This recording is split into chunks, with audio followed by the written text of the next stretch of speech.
Hello students, welcome to our channel A to Z classes. Student, बहुत ही लंबे समय के बाद फिर से मैं अपने चैनल पर उपस्थित हो पाया हूं। तो स्टूडेंट्स, आज एक खबर लेकर आप लोग के लिए उपस्थित हुआ हूं कि कक्षा 9वीं और 11वीं की परीक्षा अब नहीं होगी जैक बोर्ड में।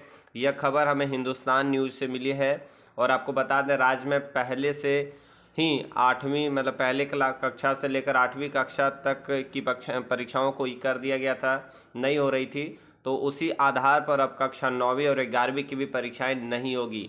इन दोनों कक्षाओं के छात्र छात्राओं की भी 8वीं कक्षाओं के छात्र छात्राओं के तर्ज पर अगली कक्षाओं में ही प्रमोट किया जाएगा। राज्य सरकार इसकी घोषणा बहुत जल्द करने जा रही है। अभी इसकी कोई भी ऑफिशियल नोटिस नहीं आई है। आपको वही मैं बता दूं, बहुत सारे स्टूडेंट्स ने यह भी पूछा था कि सर मैट्रिक और इंटरमीडिएट की परीक्षा क्या होगी। तो मैं आपको बता दूं, मैट्रिक और इंटरमीडिएट की परीक्षा की मंथन जारी है, विचार विमर्श चल रही है झारखंड सरकार के पास और झारखंड एकेडमिक काउंसिल में। अब अगला क्या ये अपडेट आने वाला है वो तो ऑफिशियल नोटिस आने के बाद ही मैं बताने वाला हूँ, ठीक है। तो झारखंड एकेडमिक काउंसिल ने स्कूल शिक्षा और साक्षरता विभाग की परीक्षा लेने या नहीं लेने की स्थिति में कैसे विद्यार्थियों को अगले कक्षाओं में भेजा जाए, इसका एक फॉर्मेट या फिर प्रस्ताव मांगा गया है।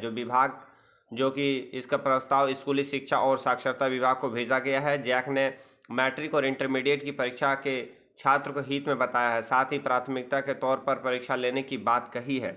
यानी आपको बता दें, अभी परीक्षा लेने की बात चल रही है फिलहाल में, ठीक है। वैसे विद्यार्थी अगर कोई सोच रहे हैं कि मैट्रिक और इंटरमीडिएट की परीक्षा नहीं होगी तो आपकी भूल है। आप अपनी पढ़ाई पूरी तरह से लगे रहें और अपनी पढ़ाई पूरी तरह से करते रहें, ठीक है। अंतिम निर्णय राज्य सरकार को लेना है। किसी कारणवश अगर मैट्रिक की परीक्षा नहीं होती है तो छात्र छात्राओं को 9वीं का जो रिजल्ट होगा, जो आपने पिछले साल OMR सीट में दिया था, उसी आधार पर ही आपकी मैट्रिक की रिजल्ट बनाया जाएगा।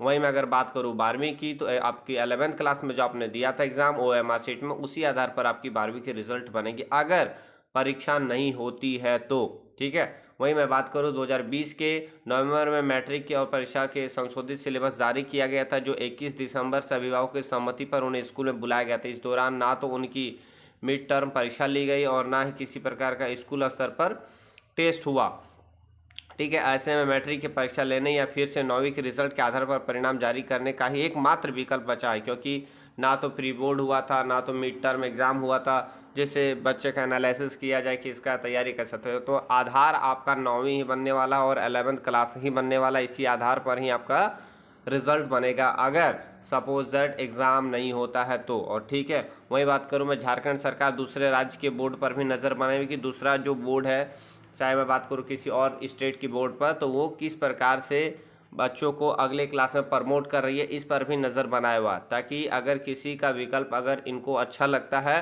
तो उनका विकल्प ये भी अपना सकते हैं और ये विकल्प लेकर ही आप लोगों को भी प्रमोट किया जाएगा। अभी फ़िलहाल मैं बात मैं करूँ तो कक्षा 10वीं और 12वीं की परीक्षा होने की बात चल रही है। अभी फ़िलहाल में कोई ऐसा डिसीजन आया नहीं कि होगा कि नहीं होगा, लेकिन आप सभी विद्यार्थी से हमारा निवेदन होगा कि आप अपने घर पर पूरी बेहतर तैयारी करते रहें, ठीक है, और किसी प्रकार की तैयारी में कोई ढिलाई ना करें, ठीक है। और हमारे channel A to Z classes के साथ आप बने रहें, क्योंकि अब यहाँ पर नए सिलेबस के साथ, यानी जो आप लोग अब अगले साल जो बच्चे मैट्रिक एग्ज़ाम या फिर 12th के एग्ज़ाम देने वाले हैं या फिर किसी प्रकार का कोई चीज़ की तैयारी कर रहे हैं, तो उसकी कक्षाएं हमारे चैनल पर चालू होने वाली है। तो बने रहे हमारे चैनल के साथ। हमें दीजिए इजाज़त। अस्त रहे व्यस्त रहे, अस्त व्यस्त ना रहे। बहुत बहुत धन्यवाद। Thank you.